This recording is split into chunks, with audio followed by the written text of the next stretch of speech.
Heading in the Jupiter ship, Will looks at the expansion video along with Penny Robinson, Hey, missed you. her sister, and Dr. Smith, aka June Harris. But we don't talk about that yet. After the video, Will and Penny start the ship expansion. Activate expansion. With the help of the robot, of course. Smith offers to study him, but Will refuses respectfully. If you watch the first part of this, you know why Smith is annoyed by this. Out in the forest, however, John is riding with his wife, Maureen Robinson, and their daughter, Judy Robinson. They're on the way to meet other survivors within the vicinity, but John warns not to talk about the robot for now. Before we get there, nothing about the robot, okay?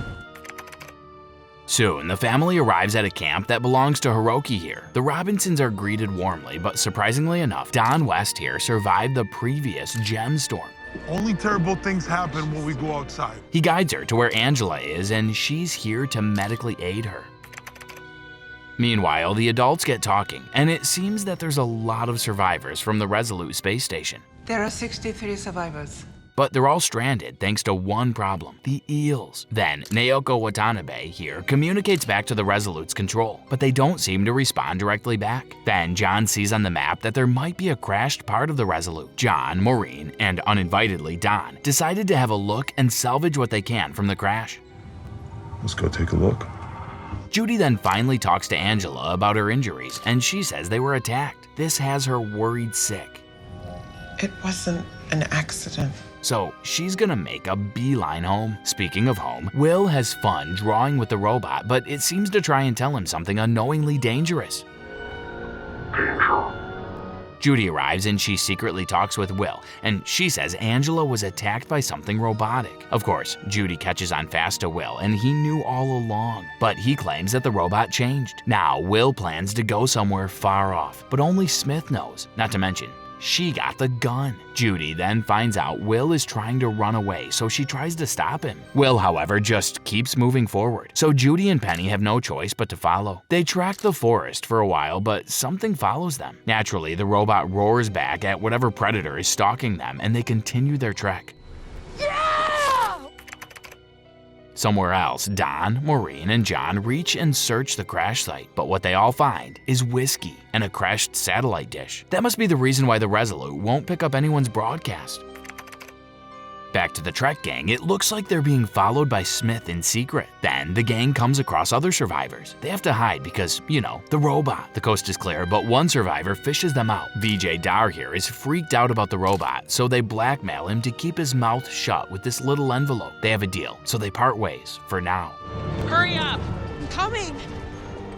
The gang finally reaches the cave where they're gonna stash the robot. Then Maureen calls in and says they're not coming home tonight because their ride's busted out of batteries. They agree to stay in the cave for the short night since it's already dark outside. Doing the same, Don, John, and Maureen get comfy outside. Then the skies are suddenly filled with a truly bewildering sight. The cave kids see it too. Soon, Maureen and John have another divorce-filled argument. Then a freak earthquake happens. They get buried under this dish, but they're unharmed. So back to the argument. Apparently, before all of this, John finished his military service, but he still chose to stay instead of going back to his family. Then Don finds them and he begins excavating to free the two. It takes an entire night for Don to carve a hole, mainly because he was too busy looking for a tool to do it. Now that daytime's here, Will has to say goodbye to the robot. Anyone getting Iron Giant vibes from this goodbye?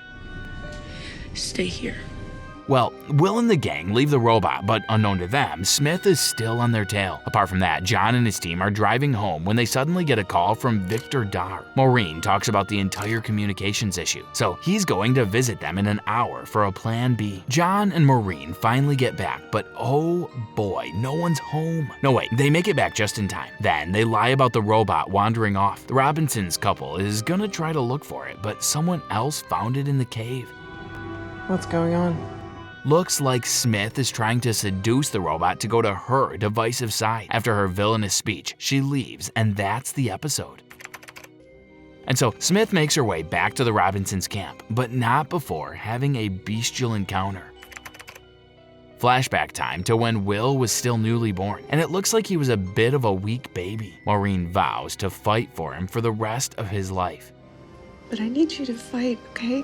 Then it's off to business. Big business. There's a lot of people in the camp now, and it looks like construction is taking place. Smith smoothly sails on by. Then she meets John. He says the people are building a light tower strong enough to signal the Resolute from space. Of course, Smith pretends to be surprised when she hears the news of the robot missing, but John says that's a good thing because if the people see it, they might freak out, as if they're not stressed enough. Then John sees his wife off. Apparently, she's concerned that the star for this planet might be going around too fast. I don't know, maybe Kepler's law doesn't apply here. So she's gonna do a little field research alone. So John tries to help out with the construction Victor's leading. While that's going on, the kids inside aren't doing so hot. They're quite anxious about telling the truth about the robot. Oh, just in time, John walks in. He gets a chance to spill his guts, but Penny quickly covers for him. He says it's too itchy. She just shrugs it off to John that they should talk to each other in private. That will have to wait since they're working right now to build the tower. Smith comes in to offer some help, but just as she was about to gaslight Will, boom, there's Dawn. Oh my God. You made it. She leads Dawn away, carefully not to make a scene. And my God, this woman's the gaslight queen. Dawn buys all of her baloney. By God, she can't keep getting away with this. Out on the field, Maureen is doing some proper weather research until the wind blows the balloon away. This, in turn, almost drives her to a cliff. This prompts another flashback in which Maureen was discussing the pros and cons to finally moving to space in the Alpha Centauri. Pros, it's habitable. Back in Jupiter, Judy feels someone creeping up on her, but she only breaks Don's nose by accident. Looks like he's still smuggling the booze around the ship. You have serious anger issues. She helps patch him up, but Don learns that Smith totally deserted him during the storm incident. Outside on the construction site, John catches up with Will and he finally apologizes for him missing a lot in Will's life. Nearby, however, Penny catches a glimpse of Vijay and it looks like he has daddy issues too. Of course, anyone with parental issues is a certified girl magnet, so Penny helps him out. Then Vijay catches on that the robot is also a secret from the Robinsons' parents. Inside the ship, Judy ambushes Smith, but man, this girl needs to experience a hardcore airlock. She just gaslights Judy anyway. I was the one who buried her.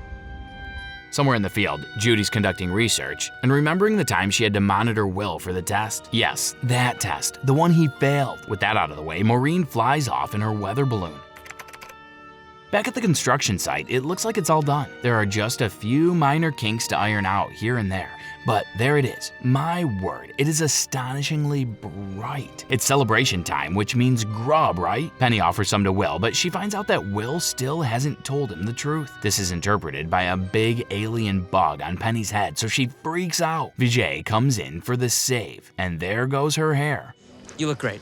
Somewhere near the exosphere, she scans the local star. All of the good views go to shame when she learns that there's something horribly wrong with the local star.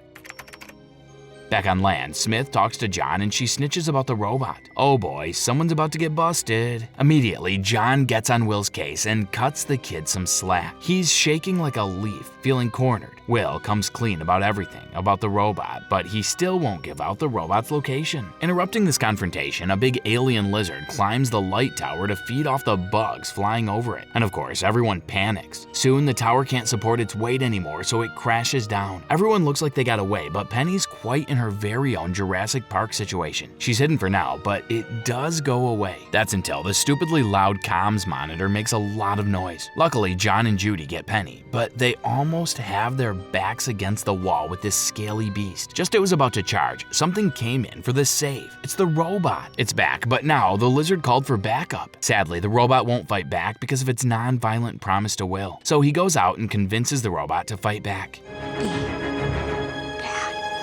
Hearing its command, it goes full sicko mode and unleashes its old four-armed mode. So the robot goes berserk, but it almost starts blasting. Will steps up and stops him from committing a massacre, and everyone witnesses this, including Maureen, who just arrived. The night ends with the robot still guarding Will's room, but his mom is there to tuck him in.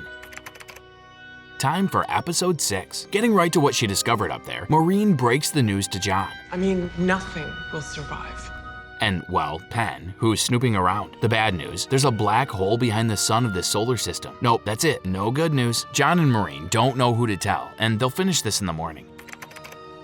The morning's here, and already Victor's men are shouting because of last night's attack. That's one way to tell everyone about the robot. Angela finally stepped up to the plate, and not only did she get attacked by that thing aboard the Resolute, but it also ended her husband's life in front of her. Heartbreaking as it is, John joins the discussion and defends the robot, saying it saved his family many times. And it kept my family safe. Angela couldn't take the heat, so she walked off. Of course, the vulture known as Smith comes in and catches Angela alone, filling her head with lies. With that being said, let's check outside. Looks like the people are trying to salvage what they can from last night's attack. Among this was Don and the others, but everyone immediately gets speechless once Will and the robot show up. Maureen sees everyone visibly uncomfortable, so she just asks Will and the robot to stay inside. Then Penny and VJ wander somewhere off. John and Victor are back, so he breaks the news that the consensus is that the robot stays. Under the condition, it's monitored all the time. The robot stays.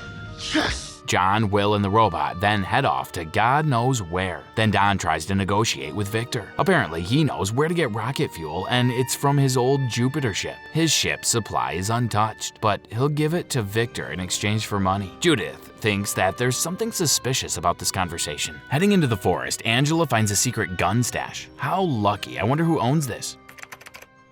Back to the Jupiter, Judy is set to go with the others to retrieve the fuel. We find the Jupiter, we transfer the fuel, we bring it home. She insists Maureen stays because she needs to heal her injuries, so she gives in and stays. Maureen then talks to Smith like an actual therapist about all the secrets she knows from her supposed therapist job. Then Angela calls Smith over to the Watanabe Jupiter ship. Out in the woods, Will and the robot bond over rocks. Then John calls them over. On the opposite side of that said woods, here comes the search party coming for rocket fuel. It does somewhat turn into a road trip thanks to Don blasting Panama by Van Halen through the speakers.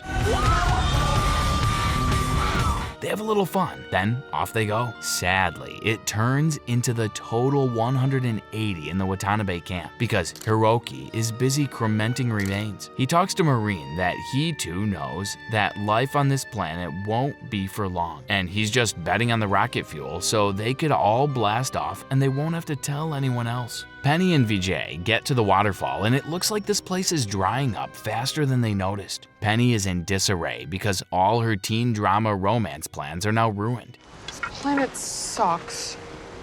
She has a Freudian slip and tells VJ that the planet is about to bite the dust. She elaborates once she's caught, and she makes VJ promise not to tell a soul about it. I'd give it a week. Back to the road trip, it immediately goes south once they see that Don's Jupiter ship is gone. This was a total disappointment. So Victor narks that Don was just doing it for the money. He demanded money to show us where the fuel was.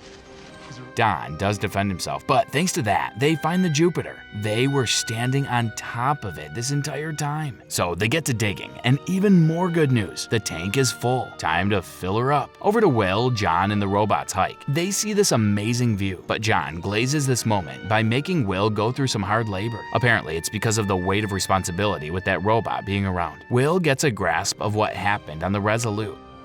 She lost her husband on the Resolute. So it's time to carry more stones to build a monument in honor of those who lost their lives. On the Watanabe Jupiter, Smith interviews Angela about that grim day. It was a total traumatic experience because she just remembered that thing walking through the halls and eliminating anyone who gets in its way. Angela says she and her husband were near to escaping to their Jupiter, but her husband gets fried, and this is when Angela starts to freak out about remembering all of this. Smith cuts her off, and she just says they're gonna pick this up tomorrow. Maybe I should go. But this is essentially mental torture. Back to the father-son robot escapade, Will carries the last rock to the monument. On another rock, the search party hooks up to the fuel tank and begins the transfer. It's gonna take about 3 hours, and a new problem comes. The Jupiter will most likely tip over as the fuel gets drained, so they have to hook it up to their vehicles. Then Judy will drive and act as a counterbalance. They're set up, so let's check in on Penny and VJ. They're walking away, then Penny gives back that note she was blackmailing VJ with. VJ comes clean and lets her read it. Read it. It's a cringy poem that's meant to be his last statement, but Penny finds it charming, and the search party has to kiss this Jupiter goodbye since Aiko here got every last drop of fuel. Don pulls her out and the others as they're done here. Don, on the other hand, tries to get greedy, but the ship is beginning to tip. Don finds something, but that also tips and plummets. With Don still inside, he himself detaches the ship and crashes. Wait, hold your tears. Don's alive. Idiotic stunt, but I hope it was worth it. Oh, no, there's a comma. Back at the Robinsons' camp, Maureen gets a transmission from Judy, and they get the fuel. They're gonna camp out because it's too dark, and Maureen is just tearfully happy about this information. John, Perry, the robot, and Will all gather around for a game of Go Fish. Isn't this nice? A wholesome family experience? Trying to do is we're trying to make pairs. Will gets his mom to join, and then there she is. Angela crashes this party, and what's wrong? She brought a gun. Several of these gunshots are heard outside, so Will rushes inside. There he finds Angela blasting the robot like it's high noon, but John is caught in the rampage. More secrets are revealed when it turns out what Don saw in that ship was Dr. Smith's real identity. She's not Dr. Smith. She's not who she claims to be, and Don tells this to Judy. In the end, Will leads the robot to the same cliff as before, and oh boy, he tells it to throw itself off a cliff. Things are really ramping up now, but that's it for episodes 4 through 6 of Lost in Space, starring Molly Parker, Toby Stevens, and Maxwell Jenkins. What do you think will happen to them without the robot? Let us know in the comments below using #CinemaRecap, and we'll see you at the next episode batch.